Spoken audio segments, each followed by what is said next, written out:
Fox News contributor Newt Gingrich is the author of Defeating Big Government Socialism, and he joins us right now to react. Newt, good morning to you. Good morning. Good morning. Politically, what is the downside to these Democrats saying, hey, I think it's a good idea and I would support Joe in 2024? Why won't they say that? Well, I think, look, we'll see if any of this changes, but right now, with the highest inflation rate in over 40 years, with gasoline more than twice what it was under Trump, with millions of people crossing the border illegally, with murder rates skyrocketing in places, Atlanta is now per capita more dangerous than Chicago. You look at all those factors, and Joe Biden is attached to them. So, if Warnock runs as a Biden Democrat in Georgia, he'll lose, period. If Kelly runs as a Biden Democrat in Arizona, he'll just lose. So, politicians aren't always idiotic.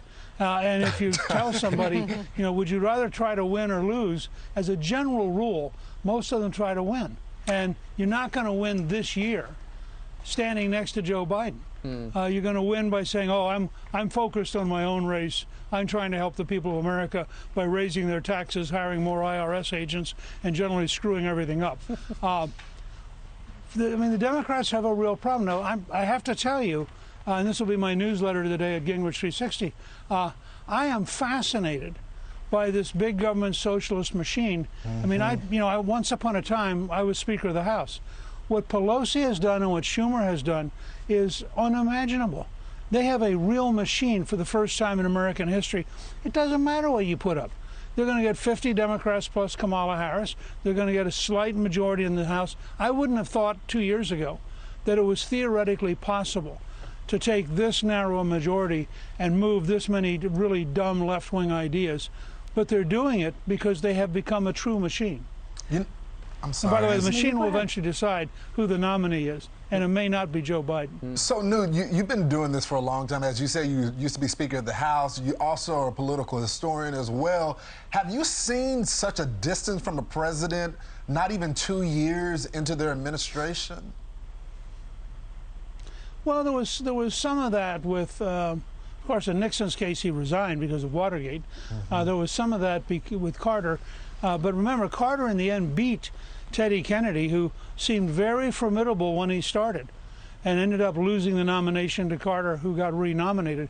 Presidents have a pretty big ability to recuperate. What you don't know with Biden is, one, does he continue to look like he doesn't know what he's doing? There's only so much cognitive dissonance and confusion you can get in a particular person before you decide, no, it's too dangerous. He's really helped by having Kamala Harris, because she's so bad that nobody is going to think about replacing Biden with Harris.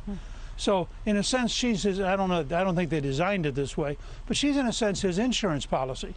Nobody's going to rush in and say, let's get rid of Joe because Kamala's ready.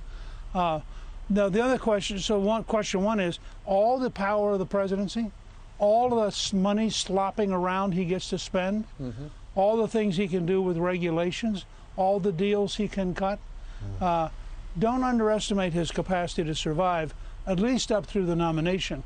If it continues to get worse, if what we're seeing is a downward slide and the economy gets worse, international relations get worse, his ability to function in public gets worse, then it's hopeless. But we're not quite there yet. It's interesting that much of this could be up to Donald Trump. They might be waiting until he makes a decision before Joe Biden pulls out, because they might want to put those two against each other again. Let me just say, I did a piece last week, a newsletter, about Trump, who is the most successful politician in American history, president, not president, the most successful at getting nominees in his own party. No one's even close to Trump in his reach inside the party. I hope he will wait and announce around Thanksgiving. I think it's a mistake if he announces early. But anybody who doubts that he's running, if his health is good, he's on the way. There you go. Former Speaker of the House, Newt Gingrich. Sir, thank you very much for joining us. Thank you. Great. Hey, it's Will Kane. Click here to subscribe to the Fox News channel on YouTube. It's the best way to get our latest interviews and highlights. And click to subscribe to the Will Kane podcast for full episodes right now.